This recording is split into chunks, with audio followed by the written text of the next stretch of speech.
Welcome to another edition of We Are UH, our podcast celebrating the centennial of the University of Houston. Today, our guest is the first African American to walk in space, Dr. Bernard Harris. Dr. Harris, thanks for joining us. We appreciate you being here. Glad to be here. I mean, we are in the space era right now, or at least, we're going to get Oh, to your career and all the things that are going on, but we wanted to have you on because are you like rejuvenated by the return to the moon? And tell me how that excites you. oh yeah.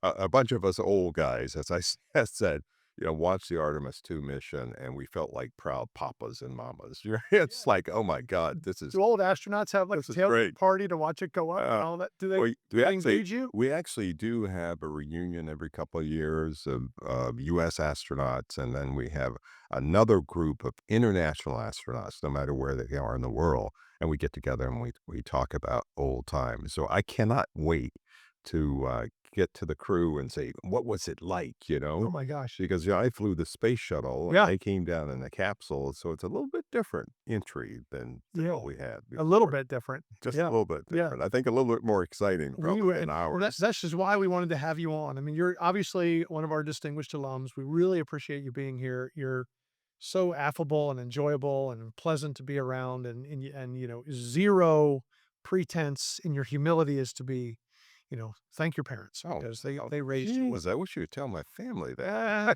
that. So you grew up in San Antonio, right? Is that where you grew up? Actually, my growing up is kind of Yeah, complicated. well, give Uh, it to me. Okay, so I started the first 6 years of my life here in Houston, Okay. actually not too far, an area called the West Side, which now is all considered the Heights. Okay. And my parents unfortunately divorced when I was around 6 years old. And Mhm. my mom had a degree from Prairie View A&M University Yep. in education. She had the options that education afforded her. Yep. My dad had a probably 11th grade or so high school education, and so his options were limited.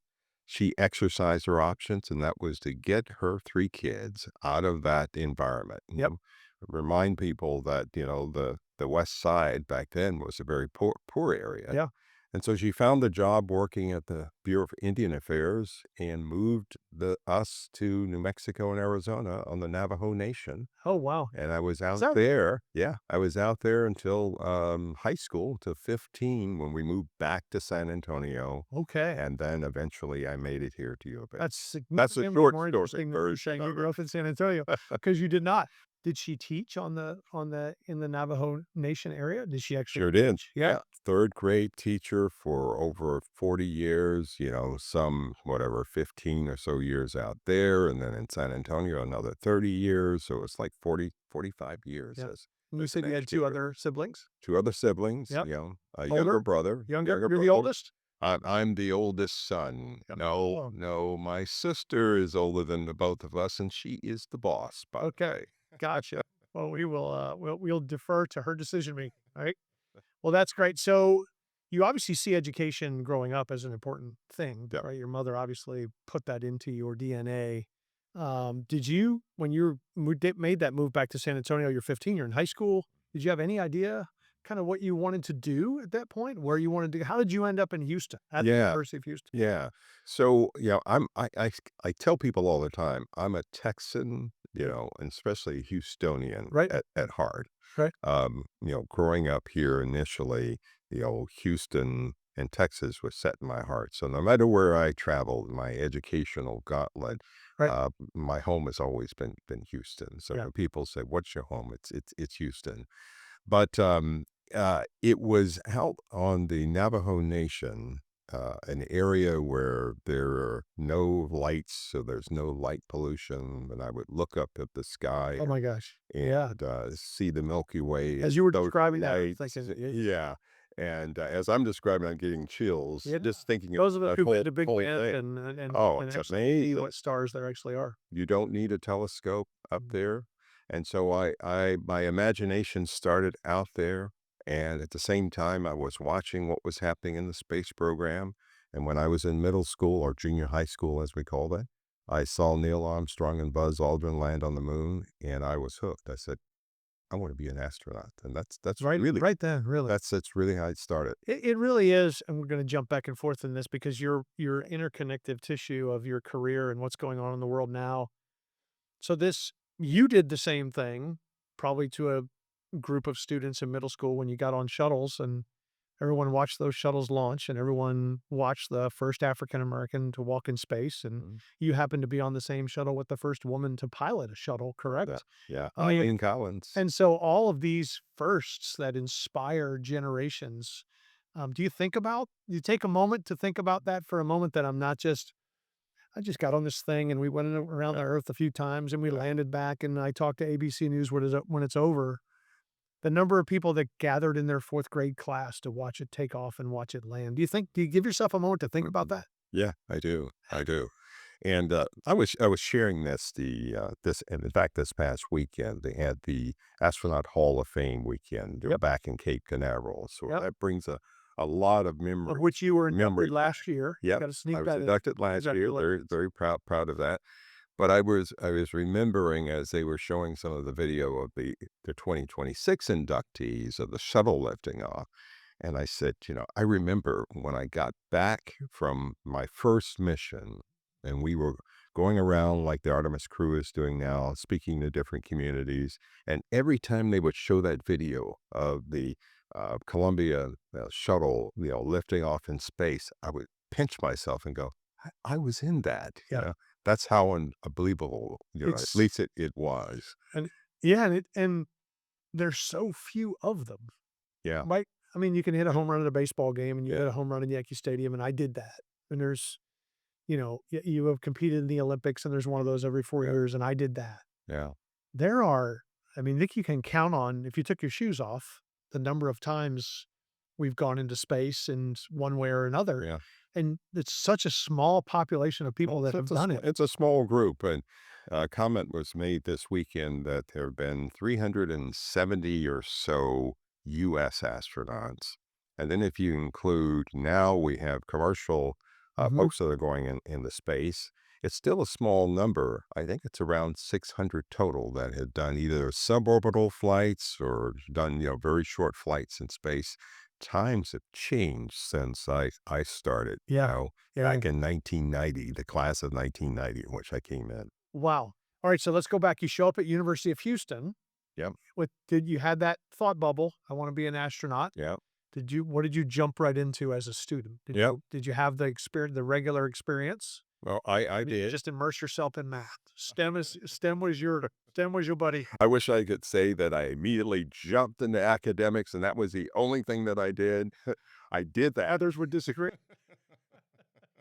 Yeah, please don't talk to my friends back then, but I will share a quick story. But I did come here with this notion of being a pre-med student, with this Okay. notion that I was going to become an astronaut. In part, when I started looking at NASA, there was a guy by the name of Joe Kerwin, who was the first American physician to go into space. So I figured that that would be a good avenue in which to explore not only becoming a medical doctor, but eventually becoming a crew medical officer for Yeah, for okay. space flight. Now back to the things that we won't talk about.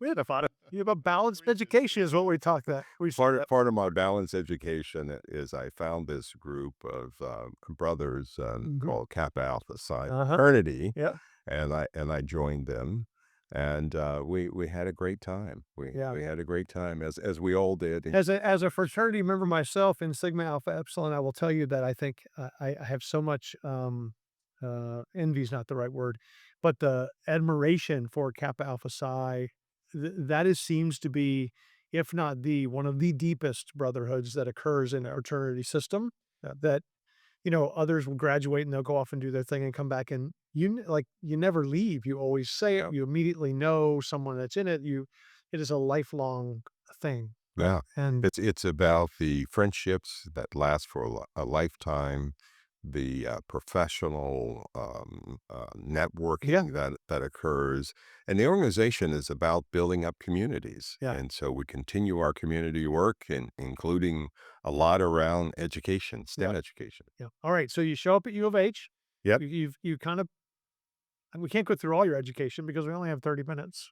But anyway, you have a couple of degrees from the University of Houston. I do. You have a doctorate from Texas Tech. What is the one in the middle that I'm brain cramping about? You've got I've got a master's of or MBA at mhm, U of H, at and U I of H. also have a master's in medical science from the University of Texas Medical Branch. That's the one I was thinking Yep, of. So you kind of knew that if you could be a doctor, a medical doctor, that if you didn't become an astronaut, like you had a fallback. I did. You really wanted to be an astronaut. Yep. So at what point in all of that education, the undergraduate degree, and where do you insert yourself? How do you get into the class of 1990? Tell us how that works, that 12 years in between that space. Yeah. What do you do? Yeah. Tell us about your path. What you do is what I was told to do when I left Texas Tech Medical School and did a residency in internal medicine at the Mayo Clinic. And I always say that, if you want to do a thing, if you have a dream, the universe conspires to make that happen. And one of those inspirations came from one of my consultants at Mayo, who was a flight surgeon who picked up astronauts during the Apollo program. Now, Oh, get that. What are the chances of that? I wow. didn't go to Mayo thinking that I was going to go into aerospace medicine, that I was going to meet anybody from NASA, Yeah. because it's known as, one of the premier healthcare centers. Yeah. But he would ask us at lunch, the younglings sitting around him, what do you want to do when you're done with your residency? And I said, well, I kind of want to go to space. And he goes, oh, he brightened up and he told me what he did. And that was just further inspiration. Wow. And then he connected me to the aerospace medicine department at Mayo, which I didn't know Did even you had existed. And then I went and talked with them, and they said, I said, he's basically he called them up, said, I've got this kid who wants to be an astronaut. What should he do? And they said, well, he needs to, develop some way in which to help himself stand out, pick a field that he right? could be a major contributor to. Right. And I picked bone loss. We lose 1% of bone per month in space. Is that right? So that Uh, became sort of my research background, which then just led me on a path from Mayo to NASA Ames, doing research with Dr. Sarah Arno, and then eventually being in a position where I had now become somewhat of an expert, Yeah. call a 30-year-old an I was expert. gonna say the late 20s, 30-year-old. Yeah. 30-year-old an expert, but enough that I attracted the attention of the group here at Johnson Space Center, and that's how I made it back to Texas. Wow. I've been here ever since, back to Houston, and been here ever since. Wow. So is there a is I guess I have so many questions. I told you before we came on the air that I was a kid rocket guy and remote planes, and I don't know that I would have had the gumption to go to space, but I wanted to go to I'm intrigued by it. I spent the whole Artemis, like, Just watching it. locked in, right? So, what does that path look like when you meet those people at NASA? And then how do you actually get on? Like, how do you get in the rotation? How many people unlock the secret for us? How do Yeah. you get in the rotation? You know, I hear so much if you watch some of the older movies, or whether it's Apollo 13 or some of the other things that happen, there's luck involved. Like you can't, I mean, obviously Apollo 13 is about someone gets sick, isn't really sick, can't go to space. There's that whole storyline. But you've heard of others that wasn't their time, or the mission didn't happen, or tell us how you Yeah. ended up in space. Yeah. So let me set the stage. Yeah, please, because 'cause I'm taking this NASA and turning it into a screenplay. every 2 years, NASA sends out a call for a new astronaut class, so Mhm. about every 2 years or so. And these days, about 10,000 people apply. When I applied in 1990, there were over 6,000 applicants. Out of that group, they select around 125 or so to come in for interviews. 'Kay. You go through an interview process for about a week, a lot of medical tests, a lot of psychological tests. Want to make sure you're not crazy, You sure? right? Be a good Well, idea. that's probably important. Yeah. And then, of course, interviews with the selection committee. So once that's all done, NASA kind of knows what they're looking for, and so you get selected. So I was selected in That 1990. committee is strictly administrators, or are there former astronauts on there too to kinda Administrators, former astronauts, people who have key positions within NASA, and then NASA headquarters also has a say in it. Yeah. And then, in my case, I got that call to say that, that we want you to be an astronaut. And again, let me just back up and say that the requirements are you really need to have, extensive experience and education background Yeah. in STEM fields, Sure. as we call it, right? There's a lot of math It's a lot in lot of math. astronauting. And then there are 2 forms of astronauts that come in the program. Mhm. Pilots, and they usually come through the Right. military side, Yep. and then civilians who are really considered mission specialists. Okay. And so to be competitive, you've gotta have that Gotta have experience, you've is gotta have that yeah. that education.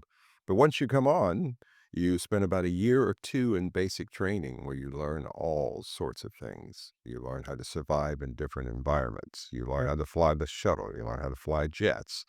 They bring in professors from all over the world to teach you different aspects of knowledge and skills that you'll need to Right. be an astronaut. Obviously, you're smart enough to be the astronaut, but does a lot of that influx of information get overwhelming at some point in the middle? It can. It can. You're like, "Right, this is so much." Do you lose astronauts along the way? Like, are there people that are in the class that, Yeah. almost like basic training, don't Yeah. make it, and then they That's very rare. attrition? Very rare because the selection process is such that uh, you're not gonna be put in the class, the Yeah, astronaut candidate class, we call ASCAN, so you won't right, be put in that class unless you really have the right stuff, right. no pun intended. No pun intended, Right. but use it. And then once you're in there, NASA does all it can to make sure that you stay and you get the appropriate training to be successful in your mission. Okay, so now you're training for your mission. Is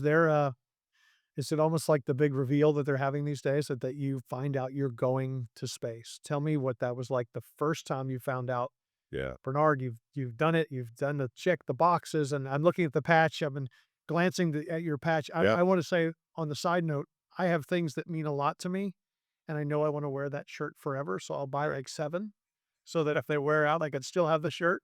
You have the shirt with your Do. on it. Do you have Wait, like don't 9? don't look too closely. I don't have 9. It's a little worn out. Now you get a hole in it, you still have the shirt, like, come on, astronaut Hall of Fame, but what is it like to get you're achieving a goal, Yeah, right?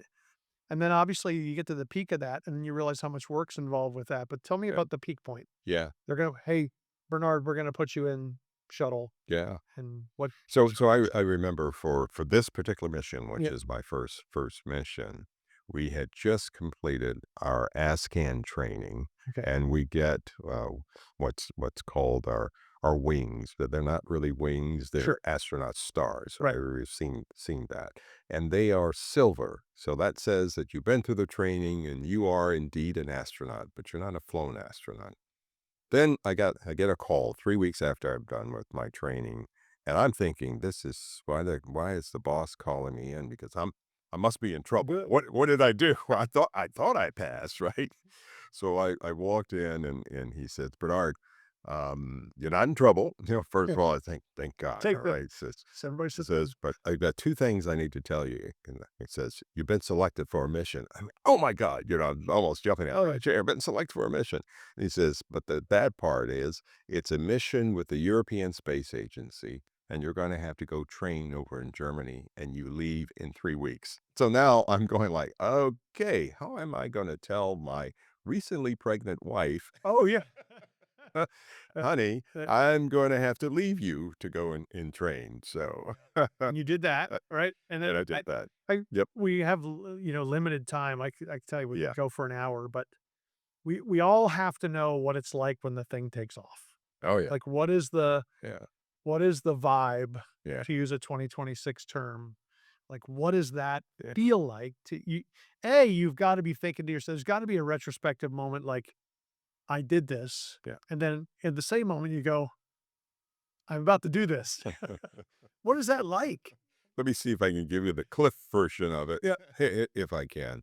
So once you're selected and you go through whatever the year or 2-year training right, that's typically yeah, for most missions, then you get that, that day you get selected and you get that day that are going to go off. The first thing you do, of course, is you get up in the morning, you don that suit, which help us suit technicians because the suit in which we wore weighs about 120 pounds. Wow. So once you put all that on, they march you to the Astro van that takes you out to the pad. Yep. You get to the pad, and I remember standing, getting out of the van and looking up, and 150 feet is this This is not a simulator. this is not a simulator. This is a real thing. Right. You get in the elevator, you go up to about the 120-foot level, and then you go file in one by one into the seat. Yeah. And remember, you're not just sitting in like regular Right. aircraft. It's like an aircraft standing on Yeah. its tail. Yeah. So you You're, have to crawl in and get in your seat yeah. with the help of suit technicians.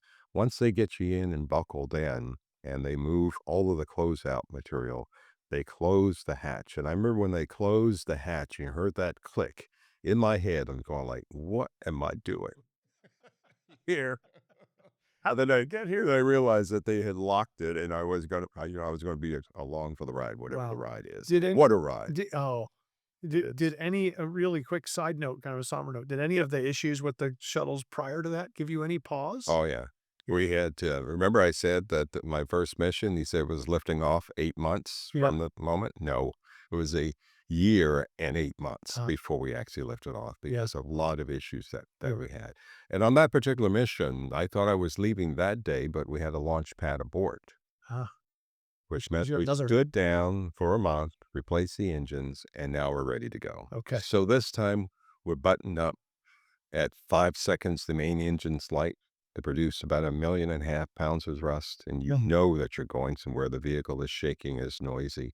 You think it's noisy, and then they light the solid rocket motors at T minus 0, Uh-huh. and now you get pushed back to your seat to twice your weight, Oh, and it's like being shot out of a cannon. well, Within 2 minutes, we reach an altitude of 100,000 feet, going a mere 2,500 miles an hour. And now we're above most of the atmosphere. So now we're just constantly speeding up from that 2,500 miles an hour to 5,000, 10,000, eventually to 17,000 miles an hour over the next 6.5 minutes. And you make it into orbit. And wow. when you make it into orbit, the main engine's cut. You go from being back, pushed back in the seat to now 3.5 times your weight to zero gravity like that. And it is amazing to see everything before you rise and you Let me get our producer Brad enter Hughes to like space. put some kind of something on the screen while while he's explaining that.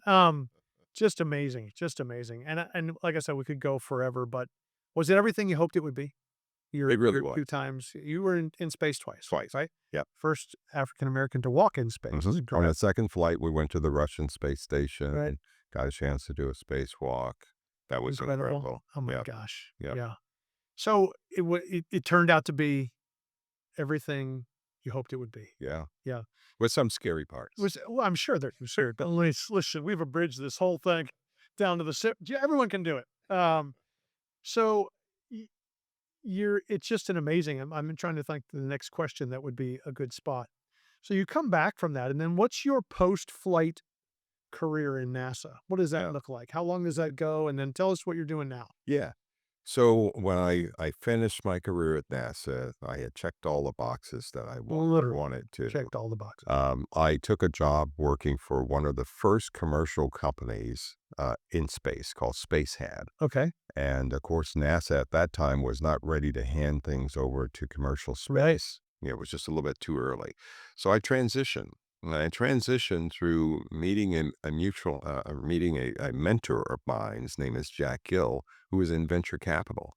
Now, what we didn't talk about is that, prior to becoming an astronaut and being an astronaut, I helped to develop a lot of the medical equipment Yeah. in space, Yep. which needed the ability to communicate that data that we got from astronauts back to the ground to physicians, Sure. best flight surgeons. Right. It's called remote medicine, now telemedicine. Yeah. So I made a transition to go into business around investing in telemedicine because I thought that that type of technology, that sort of spit out Yeah. technology, would have applications here. And I always tell people, I spent 15 years telling people that we're going to use technology for healthcare one day. Someday. And then COVID hit, and then I became the smartest guy in the room. I was like, you said that was going to Wow. happen. So that's what I've been doing for the last 25 years after I made that transition, Yeah. is running a venture capital firm focused in investing in telemedicine that brings healthcare to the masses. Yeah, wow. Do you get called back because you have this patch on your shoulder? How much NASA, I'll call it NASA-related work, how much Yeah. astronaut-related work do you do during the course of the year? Yeah, I do from time to time if there is a medical issue or if there's something that's related to spacewalk, they want to Mhm. get some insight, Yeah, things that yeah, we got some insight for that NASA can provide. I was on the committee to help establish the commercial space aspect of NASA's involvement with like SpaceX and Blue Origin and that whole thing. So I Does the feel pretty proud about commercialization that. of space, excite you? I mean, Oh, was it definitely, yeah, definitely. Because, you know, as long as the access to space stay in government hands, it's going to be limited by the political situation, sure, right? But once it becomes um, industrialized, and put right. it that way. In fact, I call this the next gold rush, you know, Yeah, what we're doing in space. yeah, This new space economy has opened up so many opportunities. yeah, So when I talk to young people now about becoming astronauts, it's that you have more avenues to getting to space than going to NASA or to European Space Agency or the Indian governments because you can go to some of the commercial companies. We normally only hear about SpaceX and Blue Origin, but there are over 20 companies that are, and that's just yeah, the tip of the iceberg. yeah. Companies that are going to be involved in low Earth orbit, the moon, and beyond. Wow. We have just a couple minutes left. When you wander around, I would say you have so many degrees, right? But you have a nice red shirt on today. Even they I were do. smart enough to make that patch like Exactly. a red Of shirt, course. right? And what when you talk about your history and access that the University of Houston has being so close to NASA and focusing on STEM and natural science and mathematics and the new innovation hub that's going up at the university. What is your elevator speech about about the University of Houston when they say, "You're a two-time Cougar. Tell us about that place." Yeah. What do you tell them? I started my education career here at U of H. It was my launching pad. Again, no pun intended. Right. It really was my launching pad because it provided the foundation that I needed to do all the things that we just talked about during this whole podcast. And if it wasn't for this university, I would not be here today. Yeah, that's amazing. And the university is about to celebrate a centennial, so we're gonna have all kinds of things going on coming up. I tell a lot of our podcasters, I'm class of '89, right? You're about That's 10 years 78. 78, so you're 10 years out of me. Yeah. So the 2 of us have seen almost half of it, Bernard. Yeah. So, I know. but have you seen that, the importance of the city of Houston and the University of Houston and the space program together? Have you the pride level? Tell us about the pride level of what you see when you see that. Yeah. Did you get to see us from space, by the way? I didn't Of ask. We course. pointed out, like, there it is Of right course, of course. You know, when I give talks, I bring some of my home movies and slides, and I have this picture of Houston, of course, on a clear night, very rare, Yep. and I have it Low humidity. exactly. And then I have one which is I say this is typical, and it is thunderclouds over Houston, There you go. but it was still beautiful because it was night and there was lightning in the clouds. It's just incredible. But to your point, you know, I don't think you could have a NASA center here without the relationship that it has with the universities, particularly with U of H. Yeah. We have a lot of tentacles. We have a lot of ingenuity, a lot of brain trust that has been poured into the space program and will be part of the space programs, whether it's NASA related or commercial related going forward. Well, at the risk of being wildly corny at the end of this podcast, you talked about going out and being able to see all the stars. I'm looking at one right now. So thank you for everything you've done. Congratulations on your success. We look forward to more things coming out. You look great in red, and we will see you on campus during the Centennial, Bernard. Thank you for joining us. Fantastic. Thank you for having me. Absolutely.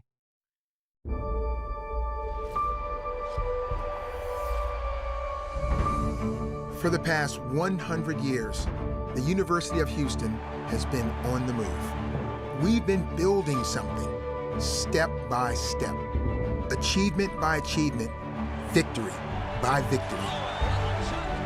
Where others may ask, what now? We say, here's what's next. It's about building and growing a research engine that helps power our city, our state, our world.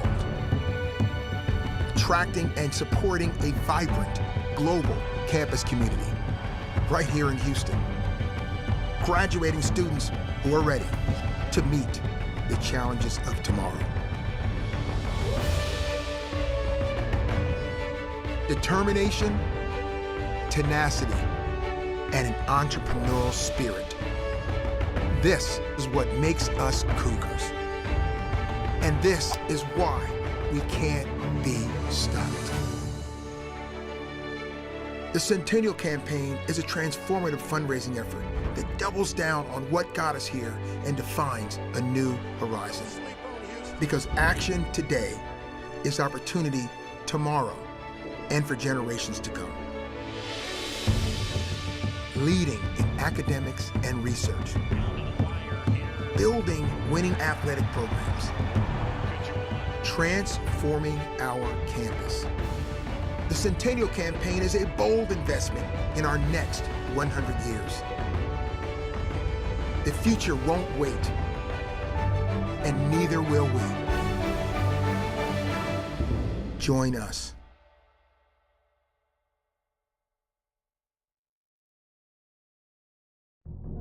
What if? What if there was a place built not just for discovery, but for turning discovery into impact? A place designed to help ideas move beyond the lab and into the world.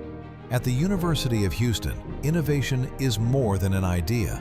With over $200 million in annual research and global leadership in patents, at Technology Bridge, more than 200 startups have launched since 2015, supported by incubator and accelerator programs like the Innovate Hub. The real challenge isn't imagining what's possible, it's accelerating the journey from research to reality. That's why we built an ecosystem, one that connects scientists with entrepreneurs, industry leaders, mentors, and capital. A place where innovators are supported, companies are formed, and bold ideas gain momentum. Whether you're an industry partner, an investor, or a mentor ready to guide the next generation of innovators, your expertise can help shape what comes next. The future doesn't wait. It starts here at the University of Houston Technology Bridge.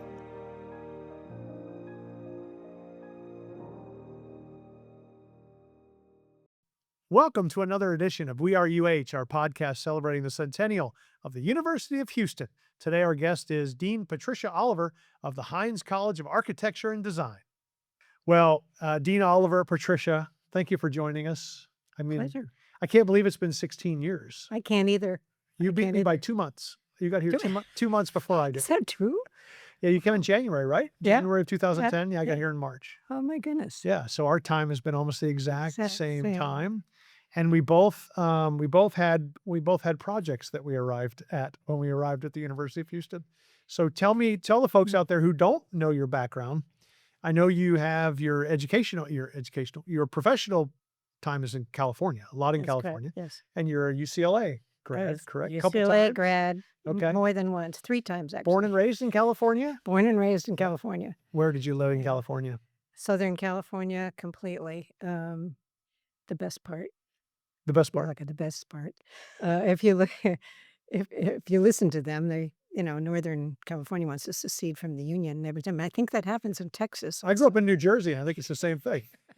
We don't. North Jersey is up by New York. You can have them, right? And we'll be good down here. Yeah. Anyway, it's a beautiful place, and it was a great place to grow up. I did spend 8 years in Chicago, Okay. but California's your it spot. it cured me for Anybody wanting seen to you live in driving a around cold campus climate. with your top down? There was the California as your spot, right? That's right. Your little hot rod that you Can't get ride. rid of it. You Yeah. can't get I rid like of the it. 360, Yeah, exactly. panorama. So what in 2010, when you were looking at your next spot, your next opportunity, what drew you to the University of Houston? That was easy. President Couture.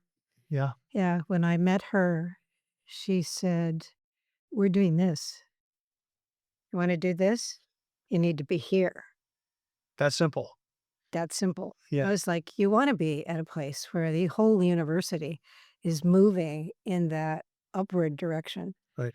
So it was too appealing as a dean, Yeah, because you don't want to be a place where you're constantly bumping up against a ceiling, right. right? No, like, go Did this she way. bring you in from California on like a second week in December day in Houston, or did she? It was, well, Where it it's was interviews 75 and it wasn't too bad, or did she bring you in August? No, no, it wasn't August, but it was really hot.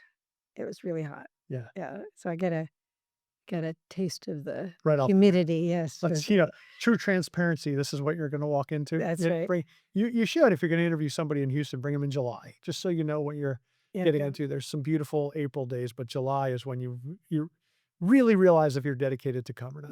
that's right. So you arrive at the College of Architecture, which at that time did not have a name on it, correct?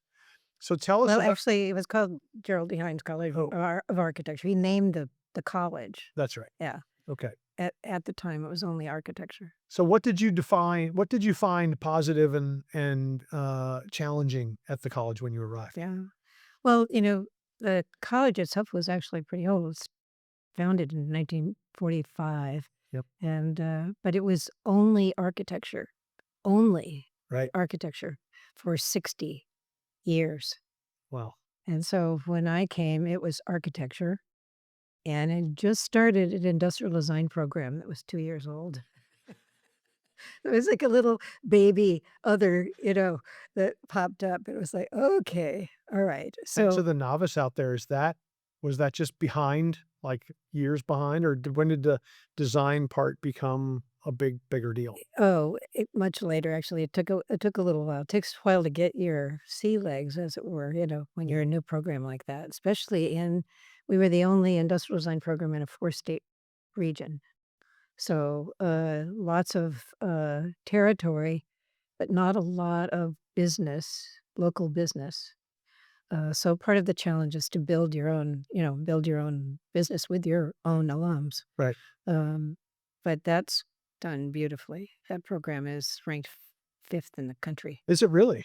What are like the parameters of achieving that ranking? The awards they win, Hmm. the quality of the work, obviously. Uh, that's it. Yeah.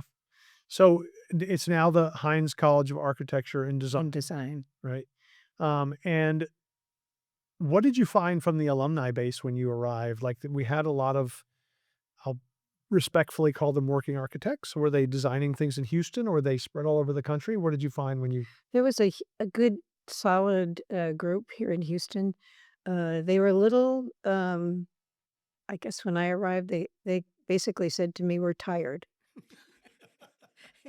Don't don't bother me with galas or Right. things like that. I've done. I can't. I'm done." Right. So it was like learning what that base was, Yeah. and then expanding it Yeah.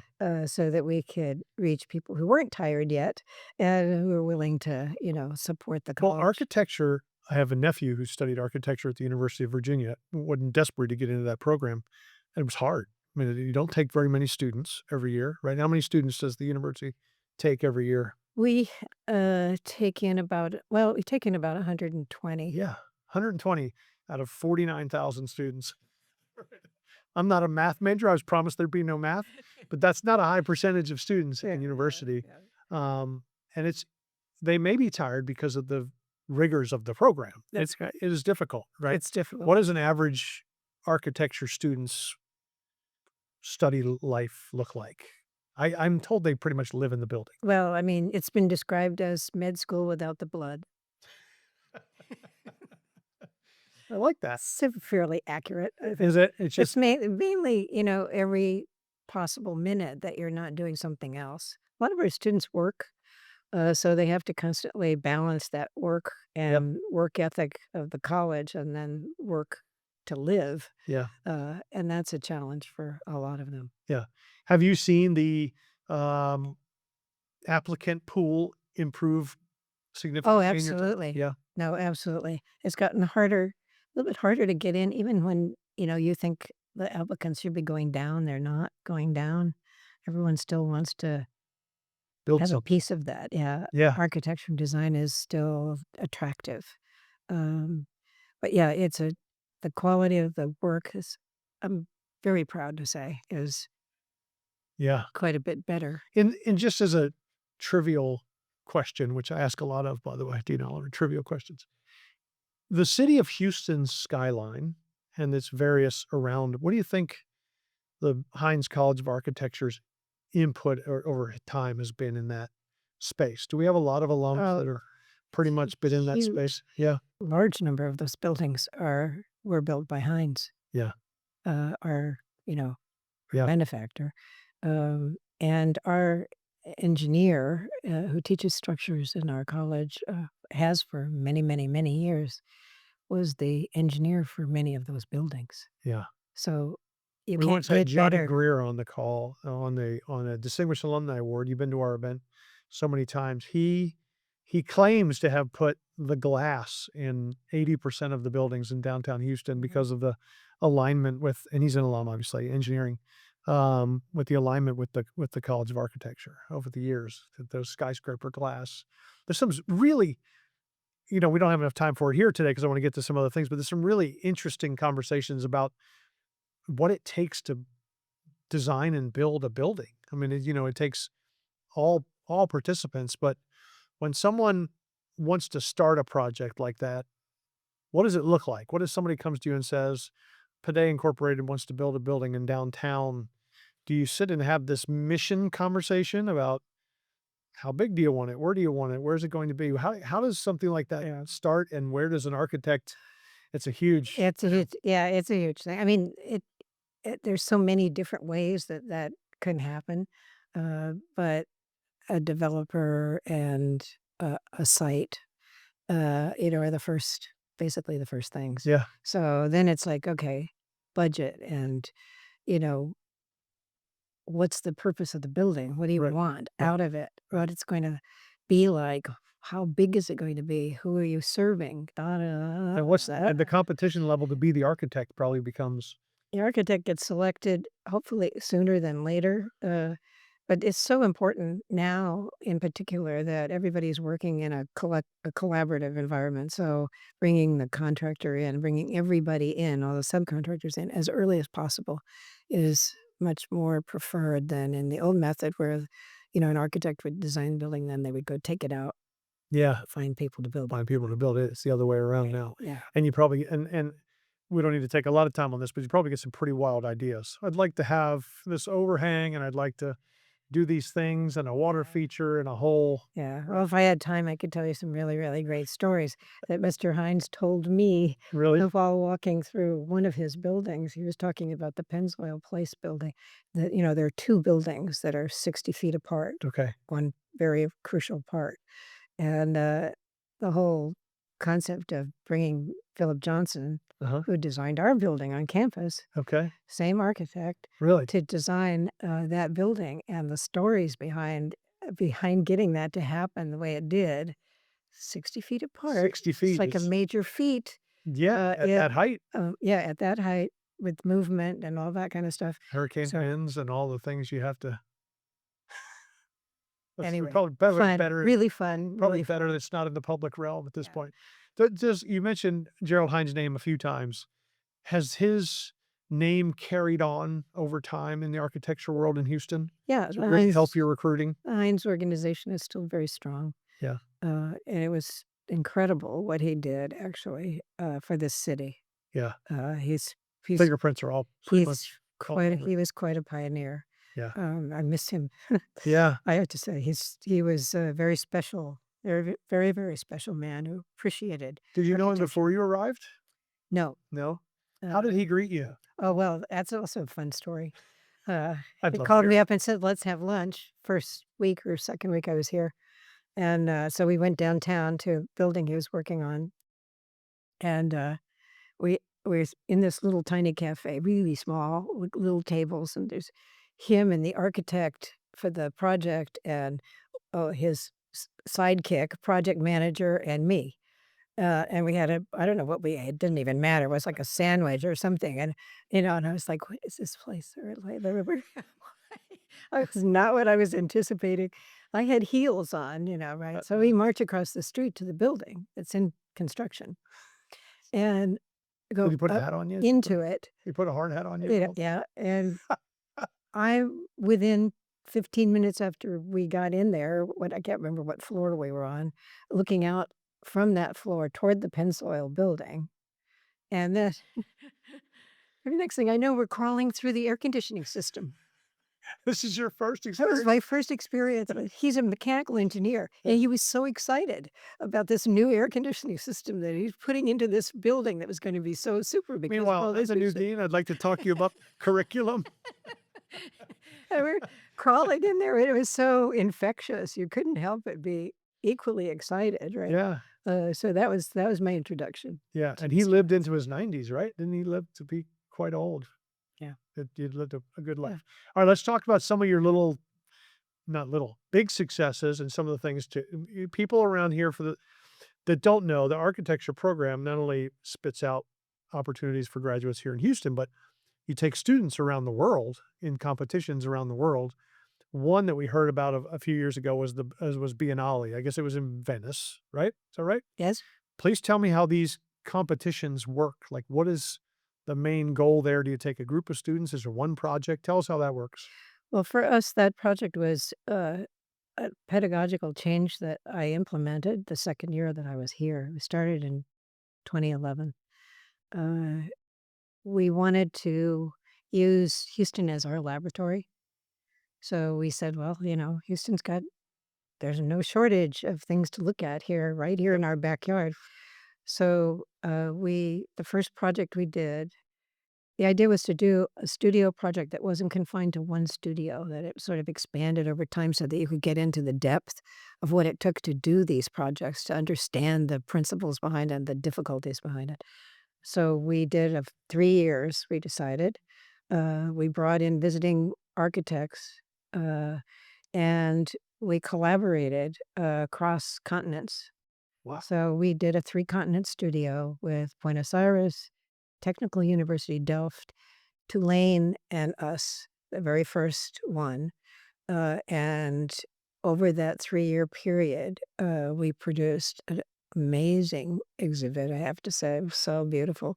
I was so pleased with everybody, and we shipped it. We got invited to the Venice Oh, Biennale. and We you said went there. shipped it. We shipped You it to literally Italy, but eh, it wasn't a small shipping. It was and not a small thing. I remember having a conversation with you or somebody about Jim Crane and Crane Logistics or Yeah, a yeah, yeah, whole thing. yeah. I was like, "Patricia, what are you shipping?" Like Yeah. One of the models was 20 feet long. yeah, It was not lightweight. no. Yeah. Anyway, it was we went to the Venice Biennale. We won, the Global Arts Affairs Foundation Prize, beating out 100 architects and 2 Pritzker Prize winners. And we went from there to the Rotterdam Biennale and to the Buenos Aires Biennale that same year Wow. with that project. It was One amazing. of the top 5 proudest moments you have Oh, here? Yeah, just it's great. But what it did is launch a whole series of those kinds of projects still going on today, yeah. and Mr. Hine funded us for that. Is that right? He was so impressed. He went with us to the Biennale, Yeah. as did the president. Yeah, I remember. Yeah, Yeah. and, he was so impressed with the result, that he funded us for the Yeah. next 10 years. I was only here in year, 1 and a half then, but if I'd have been here in year 10, I was with you. I don't think I could pull it off in year 1. I'm gonna go to Italy with the Art College of Architecture. Yeah, I don't think so. So you've got a lot of things. I wanna get to a few other things in the time that we have. There's a few things going on in the college, the design lab and Build Plus. So tell me about the design lab. Well, let's do Build Plus first, because I'm gonna segue from the design lab into the master plan for the university. So talk to me about, Build Plus.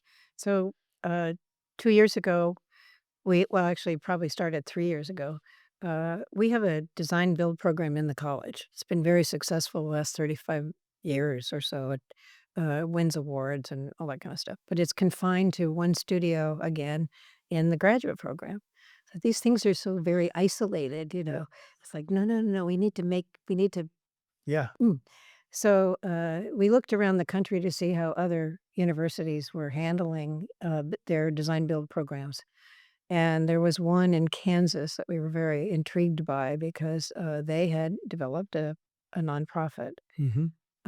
We studied it for a while and realized that the guy who was running it, the professor who was running it, was kind of doing it out of his own office. And I was like, no, no. It was very No, garage. no, no, no, no, we're not doing it. Was beautiful. They did incredible work, but it was terrifying. Like, oh no, well, what happens if this guy, anything happens to this He's got person? all the information. One person. Yeah. Gone. So I talked to the dean of that college as also. Yeah. He was like, probably not the best way to do it. So, so anyway, we were determined, and we put together from everything that we'd learned the best proposal, and went to our legal office here to see what we had to do to get it cleared, and so on and so forth. We didn't know what kind of hurdles we had to go through, Yeah. but we stuck with it. We went through 3 attorneys. Really? Oh, 3? It wasn't you needed 3, you went through 3. There's a All difference. right, okay, we need somebody who actually gets what we're trying to do Yeah. here. So, yeah, eventually, we got it all put together, and it was approved and went to the board, and it was approved by the board. So now we are officially Built Plus Corporation, Okay. 501(c) nonprofit. And what does it do? And the first project we got was a collaborative project with the Houston Zoo Oh, to do a zoo exhibition in their ape we love the Houston Zoo, gallery. of Yeah. course. Shasta's walking around over there today. So we're working with them, and it was a beautiful project. It was funded actually by a federal grant to the city of the county of Houston, and it is a 3-year project that's going to be quite. Real building the habitat kind of a We were situation. rebuilding that area, yeah. making it uh, focus on how folks can recycle their electronics Right. and save, Right. the habitats Yeah. for animals like this. I'm sure it crossed your desk at some point. Maybe we should build this for Shasta on campus. Okay, end of conversation. Yeah, yeah, well, stop that one right away. We looked into that. We did deep Momentary. research in that. It was like, Not good. Next. Don't bring it up, Mike. Okay, so let's talk about the design lab a little bit. Talk about its creation and what it does, and then let's talk about the master plan for the Centennial, which it feels like we've been working on for 10 years. I don't know how long it's been. longer. Longer. Yes. Right. It's coming up obviously in 2027. But the design lab does what for those without looking it up? Design Lab is the mechanism that works with facilities to do the master planning for all of the University of Houston campuses. Okay. And we've also done the signage and wayfinding for all of the campuses. Mhm. And we do preliminary studies of buildings that might be coming online so that they can raise money, Right. Right. with the images or renderings. We do site analysis, things like that. Right. But when we started this, so you came when I did, so the signs are on campus. Wayfaring Pink. was They were not red; they were pink, and they were often not vertical. They were often leaning, or if it, they existed. it was a mess. Yeah. So we launched a signage program. It took years to get that Yeah. People established. don't realize how many signs there are Oh on my campus. And so we do that constantly. We're constantly sort of upgrading and Yeah. revising and whatever else. Master planning, the big thing was the campus itself. We Just wanted generally the we campus. wanted a Yeah. walkable campus. We wanted a campus where you could feel like you were on a college campus and not. There was a lot of parking lots then. Yeah. A lot of that pavement and which, brings heat and In the middle of nasty. campus. Yeah. And it wasn't pedestrian friendly. Yeah. And so the goal, even at the beginning, was like, okay, we want a campus Yeah. that celebrates the students and the faculty that are here and invites the world to come in, Yeah. and not devote it to the car. Yeah. And I've said this about the University of Houston campus for years. One thing that's amazing about it is obviously depending on where you're standing, but if you're standing in one of the tree-lined areas, really have no idea you're 3 miles from major skyscrapers downtown. It's an amazing feat, actually, if Yeah. you think about it. And Yeah. if you look at the photos, which I know you've done, going all the way back to when they put the first shovel in the ground, just about every tree on that campus was planted. Oh, yeah, Right? absolutely. Yeah. But that speaking of that, the key thing for us too was the very first thing they did on this campus when this campus came to be was they built the pond. Yeah. They It was a retention, Yeah. thing, but that was the very first thing they did. Yep. And we said, "Oh, okay, well, there you go. See, this is why you need those things that are the center. Yeah. They're the Yeah. you know, the thing that make everybody gather." Yep. So And preserve those, yeah. right?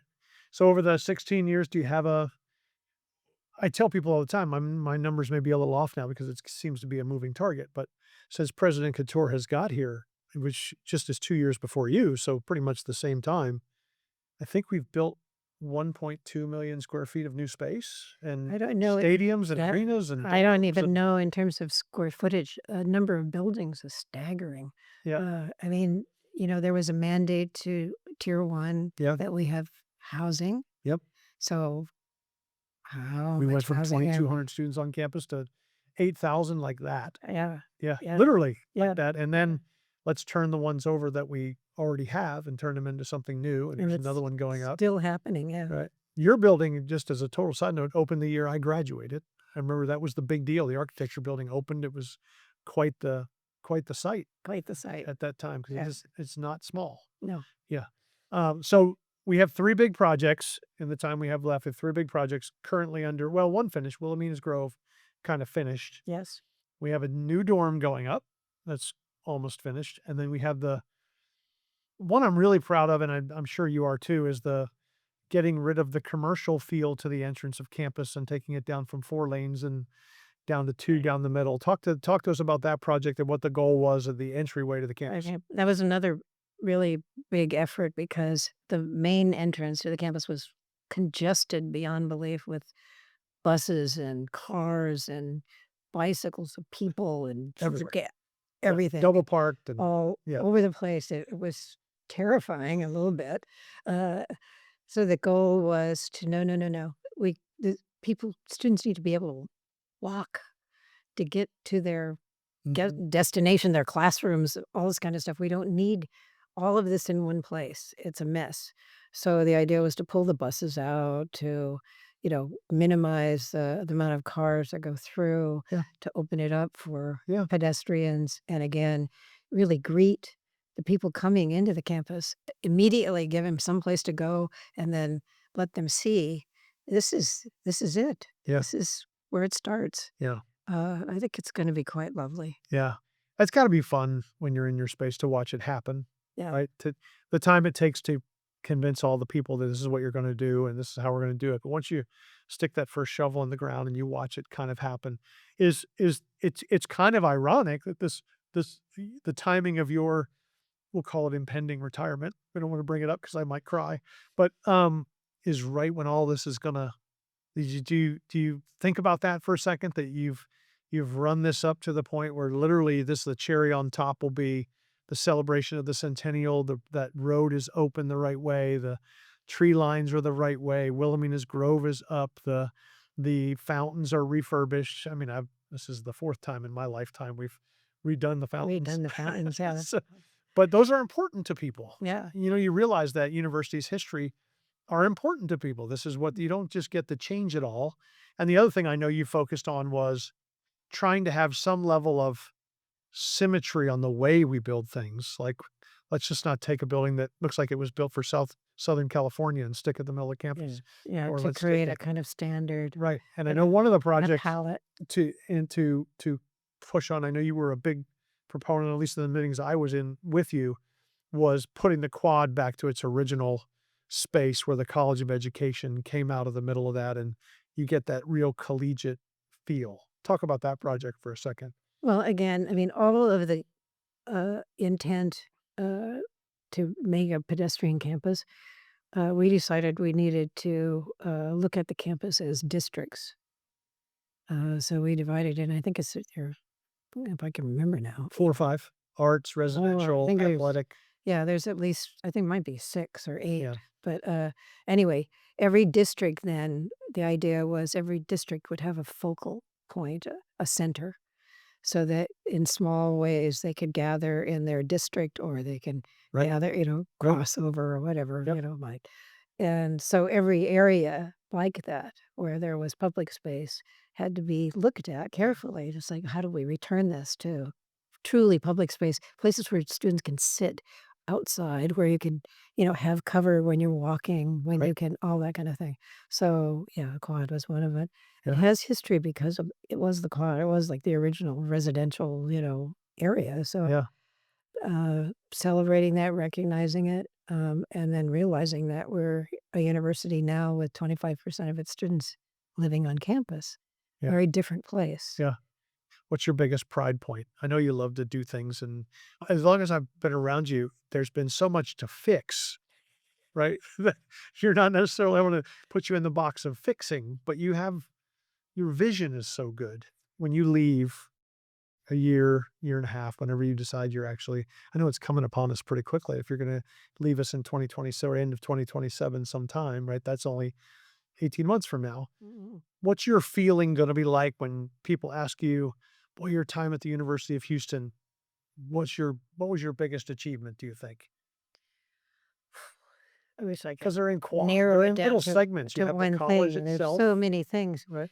We Yep. have a college now that has multiple disciplines. We started out with one, Yeah, right? A little bit of industrial design, but now we have interior architecture. We have, industrial design. We have environmental design. We have uh, architecture, both undergraduate and graduate. The graduate program has multiple options for graduates. We do have a dual degree now with engineering and construction management. We have historic preservation. We have, emerging technologies. We have just so many yep, options available to them to specialize in and study while they're here. So the college has grown. It's almost doubled in size. yeah, It's it's a it's a strong armature for opportunity for the students. We're moving into a new era, and we wanted a really strong base that showed students there are many ways to do this, not just one. yeah, And, as we sort of grapple with technological systems, we always remember that it's really important that we have that sort of humanistic underpinning. So combining those things and realizing how that can work as we move into the world of AI and so on, I think getting the college to that place and seeing where it can still grow. We have an endowed chair that's waiting for the urban design program to finish, getting, and we're really close to doing that. We have there are things that can still happen. So I feel like I can turn over a college healthy yeah. with opportunity still for it to thrive and grow. Well, for all of us that have watched it grow, you've certainly, are to be congratulated on the building of it and the design of it and staying with the theme, and you can tell your heart is in it and that you care about it so much, and we really appreciate that, and congratulations on all your success. Congratulations on it's a while now, but it's out there that you're Yeah. gonna be retiring, but what you've done for our campus, my campus, your campus, will last a lifetime, so thank you for all that. Yeah, right. As you said, comes from the heart. Thank you very much. Appreciate you.